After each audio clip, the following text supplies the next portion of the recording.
রাসূল সাল্লাল্লাহু আলাইহি ওয়াসাল্লাম নবুয়ত পাওয়ার পর 23 বছর জীবিত ছিলেন। কত বছর? আল্লাহ নবীকে নবুয়ত দেওয়া হয়েছিল কত বছরে? 41 বছর বয়সে।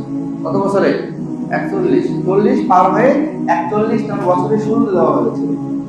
তো আল্লাহ রাসূল এই যে নবুয়ত প্রাপ্ত হলেন, নবুয়ত প্রাপ্ত হওয়ার পর 23 বছর জীবিত ছিলেন। এই 23 বছরে আমরা যদি ইতিহাস ঘেঁটে দেখি, কোথাও খুঁজে এটা পাওয়া যায় না যে আল্লাহ রাসূল সাল্লাল্লাহু আলাইহি ওয়াসাল্লাম তার জন্মদিন পালন করেছেন। আচ্ছা, যখন নবী হয়েছে, নবী হওয়ার পরও ইতিহাসে এটা নাই যে আল্লাহ রাসূল সাল্লাল্লাহু আলাইহি ওয়াসাল্লাম ওনার জন্মদিনকে কেন্দ্র করে উৎসব করেছেন, এই দিনটা পালন করেছেন, এটা ইতিহাসে নাই। আল্লাহ রাসূল সাল্লাল্লাহু আলাইহি ওয়াসাল্লাম পালনই তো হয়নি যে আল্লাহ রাসূলের জন্মদিন পালন করা হবে, সেই দিনকে কেন্দ্র করে তার সাথে কবিতা আবৃত্তি করা হবে, উৎসব করা হবে, রাস্তাঘাট মসজিদ সব সাজসজ্জা করা হবে। এই জন্য তো আল্লাহ রাসূলের পালনই হয়নি। আল্লাহ রাসূলের জীবন দশায় 23 বছর তিনি নবী হওয়ার পর এসেছিলেন, কোনো একদিনও আল্লাহ রাসূল জন্মদিন পালন করেন নাই।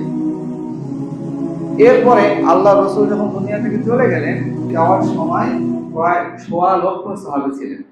১,২৫,০০০ মতো সাহাবী তৎকালীন সময়ে জীবিত ছিলেন।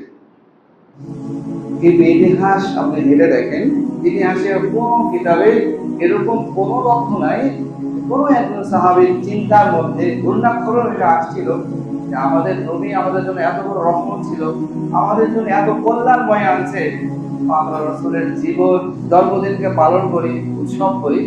ঘূর্ণাক্ষরেও কোন সাহাবী ভাবেননি, জন্মদিন পালন করেননি। ইতিহাসে এটা নাই।